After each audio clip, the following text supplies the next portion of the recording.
Hi everyone, আমি মৌসুমি। আজ তোমাদের নিয়ে এসেছি অষ্টম শ্রেণীর অর্থাৎ ক্লাস 8-এর কোষে দেখি 1.2 পেজ নাম্বার 11। চলো দেখি 1.2 কোষে দেখি পেজ নাম্বার 11-তে কী কী অঙ্ক আছে। আজকে তোমাদের সঙ্গে সমাধান করে দেখাবো এই যে 2-এর দাগ আর 3-এর দাগ, 2-এর দাগের অঙ্ক আর 3-এর দাগে দেখো বলেছে একটি সমবাহু ত্রিভুজের প্রতিটি বাহুর দৈর্ঘ্য 4y+2 সেন্টিমিটার হলে ত্রিভুজটির পরিসীমা কত। চলো তাহলে এই অঙ্কের সমাধানটা করে দেখি। এখানে আমি ফার্স্ট অঙ্কটা তুলে রেখেছি, দেখো তাহলে ভালো করে। সমবাহু ত্রিভুজের পরিসীমা সূত্র কি আগে তোমাদের জানতে হবে। পরিসীমা সূত্রটা কি? পরিসীমা সূত্র হচ্ছে বাহুগুলির যোগফল। যদি ধরে নাও এখানে একটা ত্রিভুজ থাকলো, এটা এ বি সি, এই যে তিনটি বাহু, এই একটা বাহু, এই একটা বাহু, এই একটা বাহু, তখন এই বাহুগুলি কী করবে? পরিসীমা সমান এ প্লাস বি প্লাস সি, এটা হচ্ছে পরিসীমার সূত্র। তাহলে এটা কি? পরিসীমার সূত্র। তাহলে এ প্লাস বি প্লাস সি, এটা হচ্ছে পরিসীমার সূত্র। তাহলে তিনটি বাহুর যোগফল, পরিসীমার সূত্র কি? ত্রিভুজের পরিসীমার সূত্র কি? তিনটি বাহুর যোগফল। তাহলে দেখো এখানে বলেছে একটি সমবাহু ত্রিভুজের প্রতিটি বাহুর দৈর্ঘ্য, প্রতিটি বাহু মানে কি? এক একটি বাহু, প্রতিটি বাহু মানে কি? এক একটি বাহু। তাহলে এক একটি বাহুর দৈর্ঘ্য কত? 4y+2 centimetre. তাহলে একটি বাহু যদি 4y+2 সেন্টিমিটার হয়, তাহলে পরিসীমা কত থাকছে জানতে হবে। পরিসীমা তাহলে কি আমরা শর্টে করতে পারি 3 × একটি বাহুর দৈর্ঘ্য। তাহলে পরিসীমাটা এই তিনটে আমরা এত বড় বড় যোগ না করে যোগের সংক্ষিপ্ত রূপ কি? গুণ।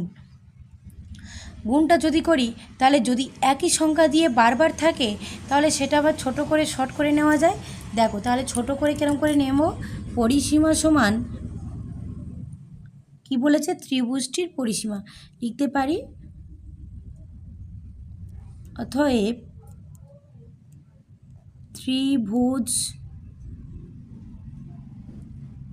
ত্রিভুজটির পরিসীমা, ত্রিভুজটির পরিসীমা কত? দেখো ভালো করে লক্ষ্য করো। ত্রিভুজটির পরিসীমা তাহলে কী লিখবে? একটা বাহু বলে দিয়েছে এই, তাহলে এখানে একটা বাহু বলে দিয়েছে, তাহলে আমরা কি করব? 3 × 4y+2 সেন্টিমিটার, অর্থাৎ সেন্টিমিটারকে আমরা সংক্ষেপে সেমি লিখতে পারি। হলো, এবার এখানে গুণটা করো। এই 3 আছে মানে এটা সকলের মধ্যে গুণ করতে হবে। তাহলে 3 × 4 = 12 y প্লাস 3টাকে একবারের সঙ্গে গুণ করো, 3 × 2 = 6, এত সেন্টিমিটার। এই পর্যন্ত এই অঙ্কের সমাধানটা হয়ে গেল। তাহলে বুঝতে পেরেছো? ভালো করে বোঝার চেষ্টা করে। এখানে আমি স্ট্রাকচারটা করে বুঝিয়ে দিয়েছি। তাহলে এই হলো পরিসীমা, ত্রিভুজের পরিসীমা বেরোলো। দেখো 3-এর দাগের অঙ্কটাতে চলে যাই। কি বলেছে? 3-এর দাগের অঙ্কটা বইয়ের অঙ্ক, সেটা আমি ওখানে তুলে নিয়েছি খাতার মধ্যে। তোমাদের আরেকবার বই থেকে দেখিয়ে দিই, পড়িয়ে শুনিয়ে দিই। একটি আয়তক্ষেত্রের দৈর্ঘ্য 8x + 3y সেন্টিমিটার এবং প্রস্থ 8x - 3y সেন্টিমিটার হলে আয়তক্ষেত্রের ক্ষেত্রফল কত? আমরা কি জানি আয়তক্ষেত্রের ক্ষেত্রফল কি? আয়তক্ষেত্রের ক্ষেত্রফল হচ্ছে আয়তক্ষেত্রের ক্ষেত্রফলের সূত্র কি? দৈর্ঘ্য × প্রস্থ। তাহলে কী করব? আয়তক্ষেত্রের ক্ষেত্রফলের সূত্র কি? দৈর্ঘ্য × প্রস্থ। তাহলে আমরা আগের ভিডিওতে জেনেছি আয়তক্ষেত্রের ক্ষেত্রফল কি।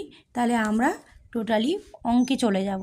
তাহলে লিখব আয়তক্ষেত্র, অতএব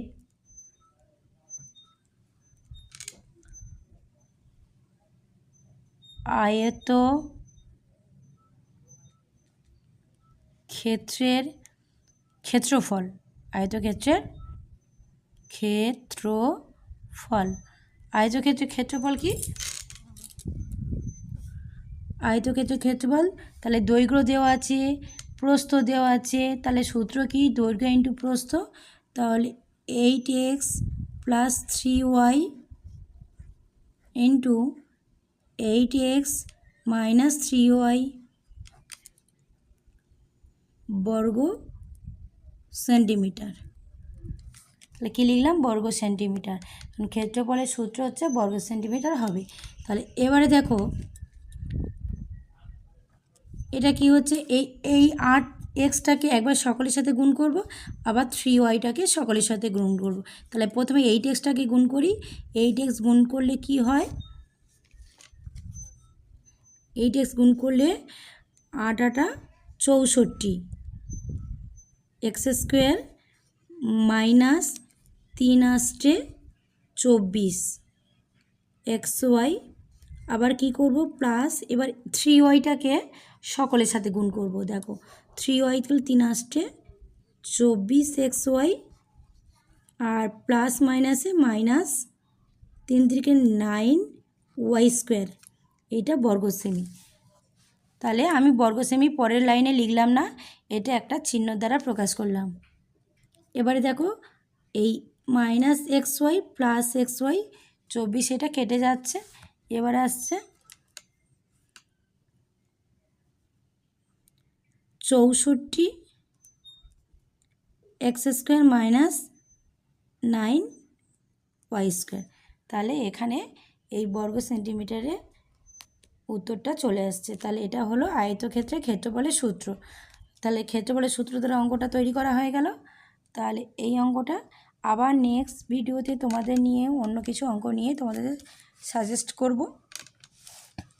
তাহলে প্রথম থেকে তোমাদের অঙ্কটা দেখিয়ে দিই। তাহলে কি বললাম, অষ্টম শ্রেণী অর্থাৎ ক্লাস 8-এর কোষে দেখি 1.2 পেজ নাম্বার 11 পেজে দুটো অঙ্ক। সবাই ভালো করে মনোযোগ দিয়ে করো, খাতায় তুলে নাও। ধন্যবাদ।